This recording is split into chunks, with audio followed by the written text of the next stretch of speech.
दोस्तों 2024 लोकसभा इलेक्शन के रिजल्ट्स आ चुके हैं। बीजेपी बहुमत तो नहीं ला पाई, लेकिन एनडीए ने इतने सीट्स जरूर ले आए हैं कि एनडीए की सरकार बन सके। बात करें नायडू और नीतीश कुमार की, तो उन्होंने फैसला किया है कि वो एनडीए के साथ ही रहेंगे। दोस्तों जब मैं ये कह रहा हूँ कि मोदी जी एक चीटर हैं, तो इसके कई सारे रीजंस है। मुजरा, मुगल, मटन, भैंस, मंगलसूत्र, जैसे जैसे इलेक्शन आगे बढ़ता रहा, मोदी जी का भी घटियापन लिमिट क्रॉस करता रहा। इस दौरान मोदी जी 421 बार मंदिर मस्जिद अपने भाषण में ले आए। कोई नहीं जानता, माफ करना मुझे। उनको वहां जाके मुजरा करना है तो भी करें। ऊपर से चुनाव आयोग, इलेक्शन कमीशन भी अंधा बहरा बना रहा। कांग्रेस ने 77 दिनों में 117 शिकायतें की, लेकिन केचुआ को अवतारी भाषणों के भगवान में कोई भी गलती नजर नहीं आई। और रही सही कसर तो गोदी मीडिया ने निकाल दी। जैसे देखा कि आका की हालत पतली हो गई है, तो लग गए इंटरव्यू पर इंटरव्यू करने। ये साबित करने की पूरी कोशिश की कि मोदी जी भगवान के अवतार हैं। मोदी भक्त जगन्नाथ। लेकिन ये लोकतंत्र है, और लोकतंत्र में सबसे बड़ी ताकत होती है जनता और उसका वोट। और जनता के साथ बेईमानी और गद्दारी नहीं करनी चाहिए, लेकिन इस चुनाव में जमकर बेईमानी और गद्दारी हुई है। कहीं एक शख्स ने 8 बार बीजेपी को वोट डाले, तो कहीं मुसलमानों को वोट डालने से रोका गया। ऐसे भी खबरें आई कि जहां वोटर्स की पिटाई हुई, तो कहीं ईवीएम पकड़ी गई, तो कहीं बूथ पर ही गुंडागर्दी देखने मिली। जबकि फ्री एंड फेयर इलेक्शन हमारी कॉन्स्टिट्यूशन का बेसिक स्ट्रक्चर है। आइए इस वीडियो में देखते हैं कि कैसे और किन किन तरीके से मोदी जी और बीजेपी ने चीटिंग की है, और आखिर की ये इलेक्शन बेईमानी और घटिया बयानबाजी के लिए इतिहास में हमेशा याद रखा जाएगा। वीडियो को देखने के बाद आप ये जरूर बताएं कि ये इलेक्शन दोबारा कराना चाहिए था या नहीं। मैं जिस दिन हिंदू मुसलमान करूंगा ना, उस दिन मैं सार्वजनिक जीवन में रहने योग्य नहीं रहूंगा। मुझे लगता था कि शायद बायोलॉजिकली मुझे जन्म दिया गया है, परमात्मा की ही कोई इच्छा है। मोदी भक्त जगन्नाथ। देश भर से अब खबरें मिली कि किस तरह ईवीएम के जरिए तरह तरह के स्कैम हुए हैं। यूपी के जौनपुर में स्ट्रांग रूम से बाहर ईवीएम से भरा हुआ ट्रक लोगों ने पकड़ा। वो तो सत्ते के गुलाम है, बोल रहे हैं सत्ते के गुलाम है टीएम साहब। यूपी में ही एक वीडियो वायरल हुआ कि जहां एक लड़का बीजेपी के लिए 8 बार वोट डालते हुए नजर आया। पोलिंग एजेंट बीजेपी के लिए पोलिंग बूथ के अंदर जाकर प्रचार करते हुए दिखे। तो कहीं वोटिंग टाइम के दौरान जनता बाहर खड़ी रही और वोटिंग सेंटर बंद कर दिया गया। तो कहीं बिजली कट गई, तो कहीं सीसीटीवी कैमरा ही बंद कर दिया गया। तो कहीं पर ईवीएम की बैटरी ही डाउन हो गई। सिंपल सा फंडा है, जहाँ पर भी क्लोज फाइट है या हम जीत नहीं पा रहे, वहाँ पर गेट बंद कर दो या फिर सीसीटीवी कैमरा को ही बंद कर दो, या फिर ये कह दो कि बैटरी डाउन हो गई और फर्जी वोट्स डालते रहो। फर्जी वोट डल रही है, फर्जी वोट डल रही है। और जहाँ पर ये सब काम ना है, तो वहाँ पर ईवीएम ही बदल दो। अब सोचिए, क्या इस देश में ऐसे बेईमानी की इजाजत होनी चाहिए? क्या ये गुंडागर्दी और बेईमानी नहीं है? ऊपर से चुनाव आयोग ने भी सही समय पर पोलिंग डाटा रिलीज नहीं किया। लोग मांग करते रहे कि पोलिंग बूथ के डाटा को सही समय पर रिलीज किया जाए, लेकिन ऐसा नहीं हुआ। चुनाव आयोग डाटा को देर से अपलोड करता रहा। अब सवाल ये है कि क्या ऐसे वोटिंग पे भरोसा किया भी जा सकता है या नहीं? क्या ये बेईमानी नहीं है? क्या ये धांधली नहीं है? ये तो हमने बात की ईवीएम के बारे में। अब बात करते हैं विपक्ष के नेताओं के बारे में। किस तरह उन्हें डराया गया और धमकाया गया। 2014 से 2024 के बीच देखा जाए तो 10 साल हो गए हैं, और इस बीच सीबीआई ने 95% विपक्ष के नेताओं के खिलाफ एक्शन लिया है। यानी कि साफ है कि भाजपा पार्टी के नेताओं के खिलाफ सीबीआई, ईडी कोई भी कार्रवाई नहीं करती। अब और सुनिए, साल 2014 के बाद 25 ऐसे नेता थे कि जिन पर सीबीआई जांच कर रही थी, लेकिन उनके बीजेपी ज्वाइन करते ही उनके सारे पाप धुल जाते हैं। और जो नेता नहीं झुका, इनके सामने मजबूती से खड़ा रहा, बीजेपी ने उनको परेशान किया, तंग किया। एन चुनाव से पहले उन्हें जेल में डाला ताकि वो कैंपेन न कर सके और वो इलेक्शन से दूर रहे और उनकी इलेक्शन की तैयारियों पर पानी फिर जाए। और इनसे ही मन नहीं भरा तो कई कैंडिडेट्स के नामांकन भी खारिज करा दिए गए। एन मौके पर सेट कर रखा था कि बीजेपी कैंडिडेट अपना नाम वापस ले ले। अब आप बताइए, क्या ये फ्री एंड फेयर इलेक्शन होता है? ये चुनाव लड़ने का तरीका होता है? इस तरह बीजेपी 400 पार करना चाहती थी। अब की बार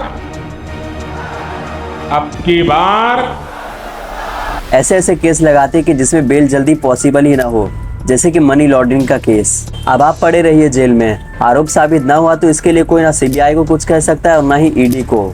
और भाजपा पार्टी आराम से सीबीआई और ईडी का इस्तेमाल करके डेमोक्रेसी को तबाह कर रही। इनके पार्टी में जो नेता शामिल हो गए वो ठीक है, दूध का धुला हुआ है, और जो नहीं हुआ वो खराब है, करप्ट है। खेल का मजा तब खराब होता है जब अंपायर ही बायस्ड हो और बीजेपी को सपोर्ट कर रहा हो। पूरी दुनिया ने मोदी जी के भैंस, मंगलसूत्र, मटन, मुसलमान, घुसपैठिया वगैरह इन सारे बयान को सुना, लेकिन चुनाव आयोग ने इस पर कोई भी फैसला नहीं लिया, कोई भी एक्शन नहीं लिया। तो वही दूसरी पार्टी का कोई नेता सांस भी ले ले तो उसका नॉमिनेशन ही कैंसिल कर दिया जाता है। आम आदमी पार्टी ने बीजेपी के नेताओं के खिलाफ मॉडल कोड ऑफ कंडक्ट के वायलेशन का इल्जाम लगाया।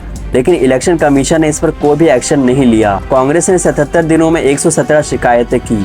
इनमें से 14 शिकायतें नरेंद्र मोदी, 8 शिकायतें सीएम योगी और 3 शिकायतें गृह मंत्री अमित शाह के खिलाफ की गई थी। इसके पहले बीजेपी ने लोगों के व्हाट्सएप पर बल्क मैसेज भिजवाए जिस पर कांग्रेस ने शिकायत की थी, लेकिन इन सारी शिकायतों का इलेक्शन कमीशन पर कोई भी असर नहीं पड़ा। लगभग हर रैली में बीजेपी के नेताओं ने हिंदू मुस्लिम किया, लेकिन इलेक्शन कमीशन अपने आंख पर काला चश्मा पहनकर बैठा रहा। इसके अलावा आपको याद होगा कि ठीक चुनाव से पहले किस तरह कांग्रेस के अकाउंट को फ्रीज कर दिया गया था। इसकी वजह बताई गई थी कि ठीक 30 साल पहले कांग्रेस ने कुछ गड़बड़ किया था, जिसकी वजह से ये सब हुआ। कांग्रेस ने भी बीजेपी के खिलाफ ठीक उसी तरीके का एक मामला दर्ज करवाया, जिसकी वजह से बीजेपी को लगभग 4600 करोड़ देने थे। ये पेनल्टी के तौर पर देना था, लेकिन पेनल्टी तो भूल जाइए, कुछ भी एक्शन नहीं लिया गया। यहाँ तक कि जिस तरह कांग्रेस का अकाउंट फ्रीज किया गया था वो भी नहीं हुआ। क्या कांग्रेस के लिए अलग कानून है और बीजेपी के लिए अलग? वाह मोदी जी वाह। अब इन सब के बीच अगर गोदी मीडिया का जिक्र ना हो तो ऐसा हो ही नहीं सकता। घूम घूम कर खूब मोदी जी इंटरव्यू देते रहे और सारे पत्रकार इसी में खुश थे कि उनके प्रभु ने उन्हें दर्शन दिया। दोस्तों, अब मीडिया की बात है तो उन दोस्तों को जरूर सैल्यूट करें जो इस बीच किसी के सामने झुके नहीं, चाहे द वायर हो, स्क्रॉलिन हो या फिर कोई यूट्यूबर। तो वही दूसरी तरफ चमचे खूब मौज उड़ा रहे हैं। ऐसा लगता है कि वो मोदी जी के साथ पीआरपी में काम कर रहे हैं, क्योंकि मोदी जी का असली इंटरव्यू तो कुछ इस तरीके का होता है। के बारे में आप इसके बारे में क्या कहते हैं?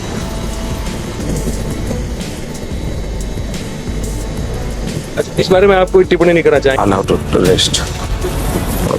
ये इंटरव्यू देखते जिसमें मोदी जी कहते कि कांग्रेस ने मुसलमानों के लिए कुछ भी नहीं किया। मैं मुस्लिम समाज को कह रहा हूँ, क्या कारण है? सरकार की व्यवस्थाओं का बेनिफिट कांग्रेस के जमाने में आपको क्यों नहीं मिला? ठीक है, कांग्रेस ने मुसलमानों के लिए कुछ भी नहीं किया, तो फिर आप ये क्यों कहते हैं कि कांग्रेस की सरकार आई तो सब कुछ मुसलमानों को दे देगी? पहले जब उनकी सरकार थी उन्होंने कहा था कि देश की संपत्ति पर पहला अधिकार मुसलमानों का है। इसका मतलब ये संपत्ति इकट्ठी करके किसको बांटेंगे?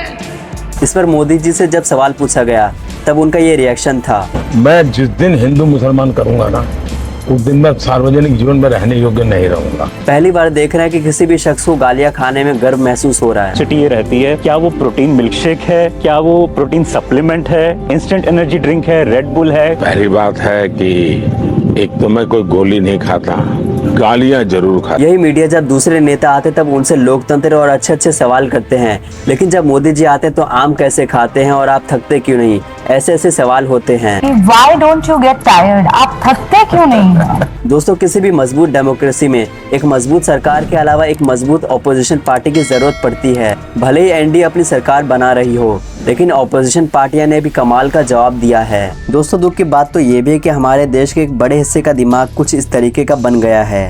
मोदी चाहिए, मोदी। इस देश में जो आज हम खड़े हैं, क्यों खड़े हैं? बस मोदी की। हाँ, अमेरिका क्या कहता था?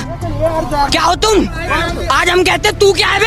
हमारा मोदी भगवान है और अमित शाह भगवान है, और मोदी राम और अमित शाह कृष्ण, और देश में जन्म ले लिया। वाह क्या सीन है।